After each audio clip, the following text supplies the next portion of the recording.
Hello ചെമ്പനീർപ്പ് പുത്തൻ promo വിശേഷങ്ങളിലേക്ക് എല്ലാ കൂട്ടുകാർക്കും സ്വാഗതം. അങ്ങനെ നമ്മുടെ പുതിയ പ്രൊമോല് അച്ചമ്മ വന്ന് നമ്മുടെ രവീന്ദ്രൻ അച്ഛനോട് പറയുന്നുണ്ട്, ഇതേപോലെ വഴക്കൊക്കെ ഒഴിവാക്കണം, ചന്ദ്രമതിയോട് നീ മിണ്ടണം, സംസാരിക്കണം, ഞാൻ പറഞ്ഞാൽ നീ അനുസരിക്കത്തില്ലേ എന്നൊക്കെ ചോദിക്കുന്നുണ്ട്. അപ്പൊ നമ്മുടെ രവീന്ദ്രൻ പറയുന്നുണ്ട്, അമ്മ പറഞ്ഞാൽ പിന്നെ ഞാൻ എന്തെങ്കിലും അനുസരിക്കാതിരുന്നിട്ടുണ്ടോ എന്നും ചോദിച്ചിട്ട് സന്ധി സംഭാഷണത്തിന് അവിടെ ഇരുത്തിയിരിക്കുക കേട്ടോ. എല്ലാവരെയും വിളിച്ചു കൂട്ടിയിട്ടുണ്ട്. ലാസ്റ്റ് നമ്മുടെ മുത്തശ്ശി അച്ചമ്മ പറയുന്നുണ്ട് ചന്ദ്രമതിയോട്, രവീന്ദ്രനോട് സോറി പറയാനായിട്ട് പറയുന്നുണ്ട്. അങ്ങനെ തന്നെ നമ്മുടെ ചന്ദ്രമതി വന്നിട്ട് ഞാൻ പറ്റിപ്പോയതാണ്, എന്നോട് ക്ഷമിക്കണം എന്നൊക്കെ പറഞ്ഞ് നമ്മുടെ ചന്ദ്രമതി രവീന്ദ്രന്റെ അടുത്ത് സോറിയൊക്കെ പറയുന്നുണ്ട്, മാപ്പൊക്കെ ചോദിക്കുന്നുണ്ട്.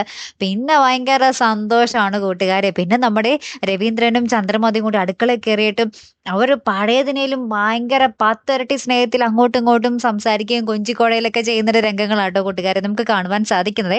അപ്പൊ ഇവരുടെ ഈ അടുക്കളയിൽ കിടന്നുള്ള കൊഞ്ചിക്കോടയിലൊക്കെ കണ്ടിട്ട് നമ്മുടെ മക്കളും മരുമക്കളൊക്കെ ഇങ്ങനെ ഒളിഞ്ഞു നോക്കി നിൽക്കുന്ന ഒരു രംഗവും ഏറ്റവും ഒടുവിൽ കാണുവാൻ സാധിക്കുന്നുണ്ട് കേട്ടോ. കാത്തിരുന്ന് തന്നെ കാണാവേ. അപ്പൊ അടുത്തൊരു വീഡിയോ വരുന്നത് വരയ്ക്കും ഗുഡ് ബൈ.